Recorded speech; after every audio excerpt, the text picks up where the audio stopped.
Hello, Carlsen. Before I get into the match, I just want to ask, what do you think about like the atmosphere here in Berlin and the stage with all the fans and the stuff? I mean, it's been a long time coming to be here, so I appreciated every match, even if it's the K-Cup fans being loud. I enjoy the experience a lot. I know the Heretics fans here as well. So I mean, I make sure to appreciate it every time I step on stage. I think the crowd, just the experience of being on the stage, it's amazing.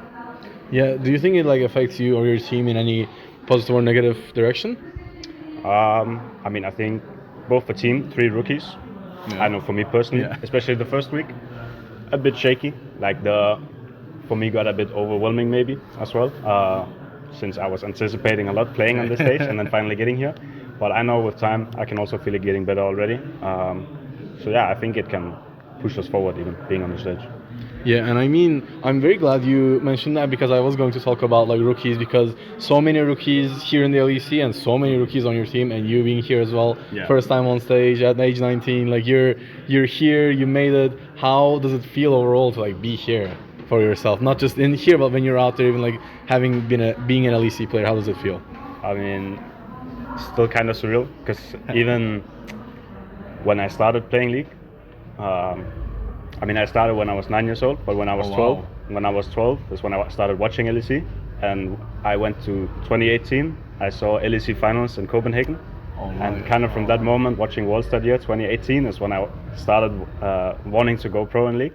So I wanted to be here for so long since I was a little kid. So I've kind of even grown up watching LEC, and I've watched it every year. So insane to me to be here as well. It's just perfect to see because LEC has been around for so long, like even like season 3, and Yeah. like becoming a ULCS and then becoming LEC, and we're now finally seeing people who've grown up watching it be here, and it's just perfect. And I mean, like getting the ambition to be pro, how did that feel for you? I was like growing up, you said you wanted to be pro, and how was it like for your parents, or how was it like working to be a pro when you were so young? Yeah, I mean, it's funny because my parents, especially my dad, a lot was if I want to do something, I have to fully dedicate myself to it. So when I said I was 13, I started playing in like Danish second division and in those league amateur leagues. And my dad was always, if I said I want to go pro, then he would also make sure I was putting in work as well, because he wouldn't want me playing video games for 5 hours a day if I was not gonna do something with it.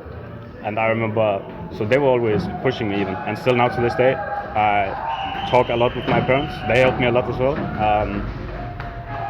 to get like kind of sparring, share my thoughts as well. And I think they're smart as well, so they help me a lot in my day to day. It's just very great to see like having the support of your parents and fully dedicating yourself and now being here. I mean, it's a bit of an unfortunate maybe like start, but you're here and maybe this wasn't a bit of an unfortunate game, but you're still here. What do you think you can do better? What do you think you can improve on the most as yourself and as a team and as a team Heretics? I mean, I think as a team, as Team Heretics, I feel like we have spirit on our team. I feel like today as well, we were fighting. Even though the game went really bad, 10k down, we were still winning some team fights. We kept pushing, and I think that's the mindset that's gonna carry us far. And I think we have something special. But I have to say for improvement, the general level of most things, especially early game, some mid-game fighting and decision making. So like the fundamentals of the game, we still have to improve upon. But I think if we keep the attitude, I think we can become very strong. And then for me individually, I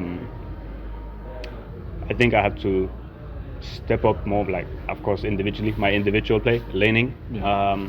I think I could do a lot better today as well. But I can feel as well working more with playing on stage more, because I've played on stage 2-3 times only before going LEC. Like 6 times. Oh yeah, no, Before LEC, yeah. So now like different environment. I know it takes time for me to adapt as well, because I'm very dependent on my habits and knowing the environment. So I know as well, I keep working on getting the experience of playing on stage every time. I know it's gonna push me further for next time as well. Yeah, and you have a long career ahead of you. You have a lot of experience to gain and a lot of things to do. But I also want to ask all about your opponents, because you're playing against opponents you know from watching, you know from like seeing, and maybe in like solo queue, maybe in the scrims, and now on stage. who do you think is like the biggest challenge against you in like LEC right now? Who do you think is doing very good? Who do you think is not doing as well as they could maybe? As teams or Yeah, individuals? as teams. Individuals will be a very long list to cover.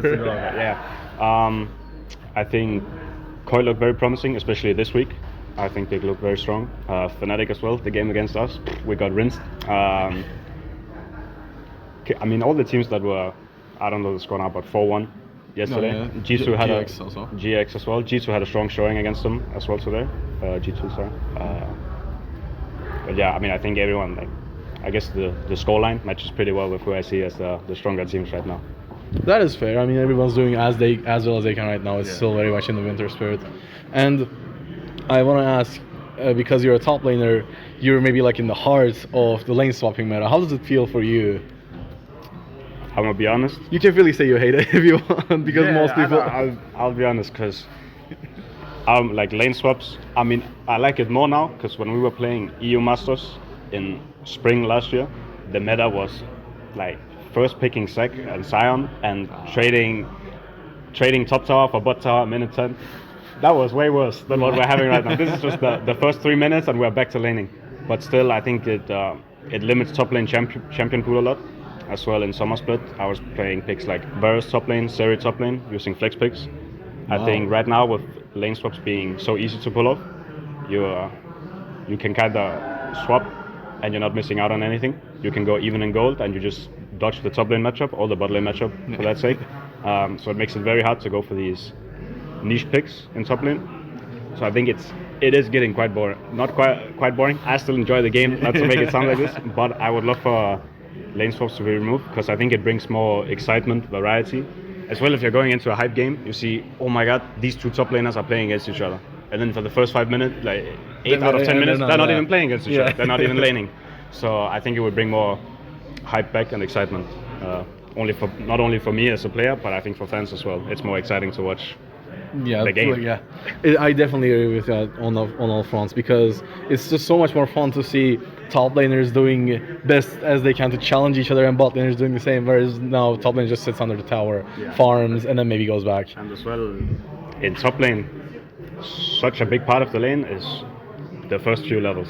Because there's everything, every single click matters, and you do the little sub step, maybe you can contest Prow in a matchup you maybe couldn't. Lane swaps, I just sit on the tower, it kind of removes the whole part. Maybe I've been studying a specific matchup and I get to stage, oh, it's swapped, and then I'm sitting on the tower, right? And I also want to say, the last time Rookie came to the LEC and then showed us his list of pocket picks, we all worshipped him. His name's Adam, you know him very well. We all know the gods like Garen and Olaf. Will we ever see like spicy picks from you? Because you also said you have interesting pocket picks. Will we see Carlsen domination maybe in the top lane with weird picks? Hopefully. I think especially flex picks I like a lot. Kind of using it not only from mid, from ADC as well. I wouldn't say much of a pocket pick. My favorite champion is Camille. I don't think it's very good right now. Swaps as well, of course.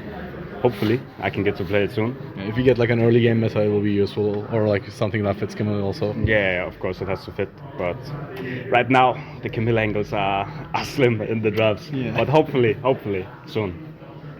Yeah, you're hearing it, guys. TH coaching staff, we're hearing it. And I also want to say, having pocket picks will, I think, prove very useful for Fearless, which depending on how you do next week, you'll get to play in. Are you excited about that?